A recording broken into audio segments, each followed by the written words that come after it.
Сәлеметсіздер ме, құрметті достар. Бүгін мен сіздерге мына фикус черный принц каучуконосный фикустың мына гүлді сортын көрсеткім келіп отыр. Назарларыңызда фикус гүлі. Бұл фикус гүлдің мен историясын айтатын болсам, бұны мен кеше ауылдан апамнан алып келдім. Өте керемет өсіп тұр, қараңыздар. Жапырақтары да өте сочный болып, барлығы жоғарыда бір теплицада, бір арнайы гүл баптайтын орындарда өсіп тұрған секілді болып тұр, қараңыздар. Міне, бұның бар құпиясы, ешқандай да бір күтім жасалмайды, тек қана су құяды, болды. Жапырақтарын сүртіп, бір біз сияқты бір препараттар қолданып, бір қатты бір жағдайын жасап жатқан ешқандай да күтімі жоқ бұл гүлдің. Мен қазір ғана міне жапырақтары шаң болып тұрғаннан кейін, мен кеше кешкісін алып келдім. Жапырақтарын жудым. Міне жуған ыдысымды жылы суға өте жұмсақ марлемен барлық жапырақтарын барлығын жуып шықтым. Әдемі қылып көрсетейін деп сіздерге. Қараңыздаршы, мына төменгі жапырақтарына дейін ешқандай да жапырағы түспеген ғой. Өте керемет. Бұл фикус гүлі кәдімгі жарықты жақсы көреді. Күн жақсы түсетін терезесінде тұр. Жазы бойы солай тұрады. Бір бұның айтарлығы, бұл неге бұлай жақсы өсті деген не? Ылғалдылықты жақсы көреді бұл гүл. Ауылда отопленияны жақсы қатты қоспайды, салқынға үйренген.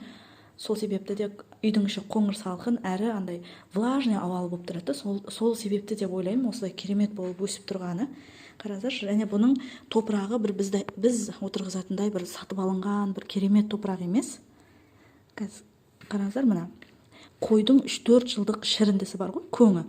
Соған кәдімгі ауланың топырағын араластырып отырғызған. Міне. Және бұның түбін қопсытып тұрады екен, тек қана су құяды екен, болды.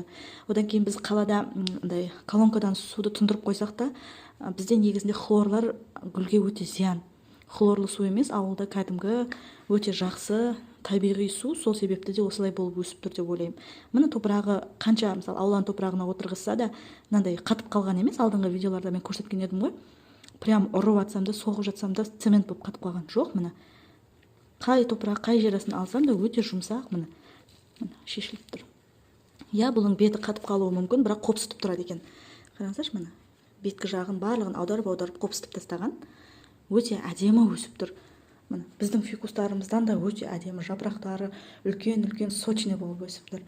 Және мен мына гүлді алып келдім. Бұл фикус бенджамина, қараңыздаршы, бірақ бұған паутинный клеш түсіп, міне жапырақтары паутинный клеш түскен жапырақтар міне осындай болады. Жақынан көрсетейін сіздерге. Көрініп тұр ма сіздерге? Осындай болып, бір ауру болып, сарала болып, мынандай болады. Осылардың арттарын жақсылап қарасаңыздар, кішкентай паутинкалар жүреді.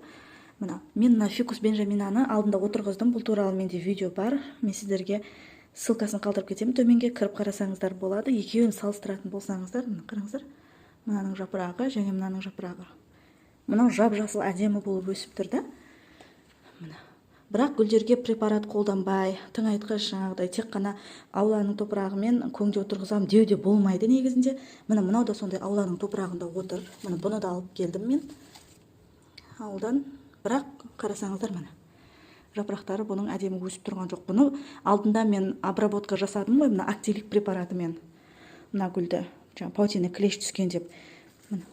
Бұдан әдемі жаңа жапырақтары жақсы өсіп жатыр. Жаңадан жапырақтарын шығарып жатыр. Майда-майда болып енді көбейіп жатыр.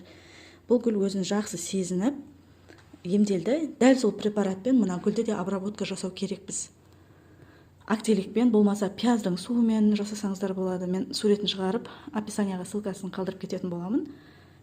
Мен емдеген және осы фикус, мына фикусты емдедім мен.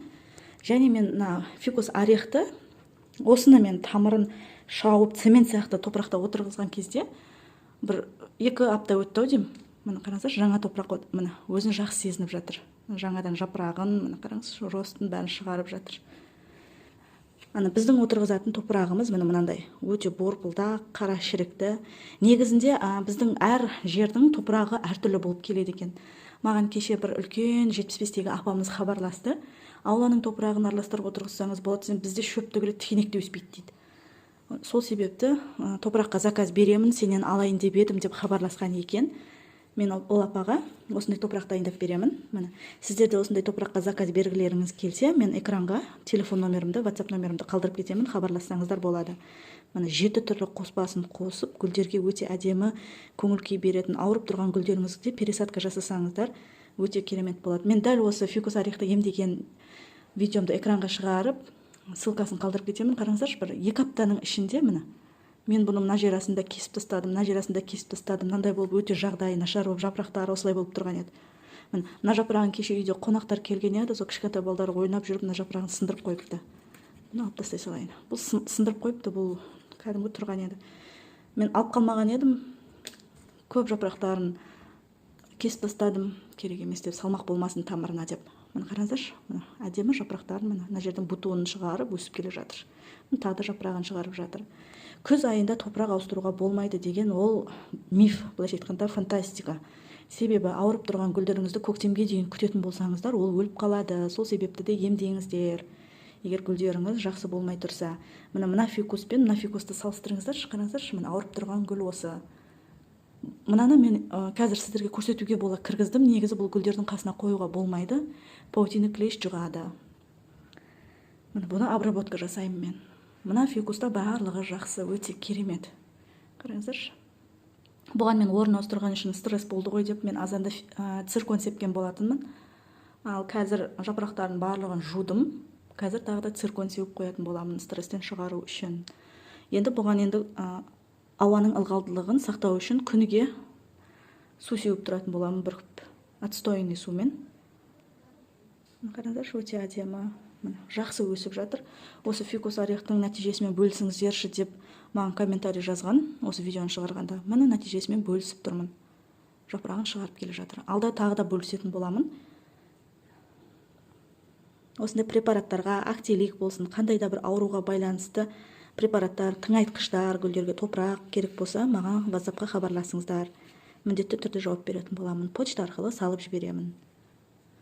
Назарларыңызға рахмет. Егер видео ұнаса, лайк басып, каналға тіркеліп кетуді ұмытпаңыздар. Және де төменге комментарий жазып кетіңіздер. Сұрақтарыңыз бар болса, міндетті түрде жауап беремін. Ал заказ берем десеңіздер, WhatsApp-қа жазыңыздар.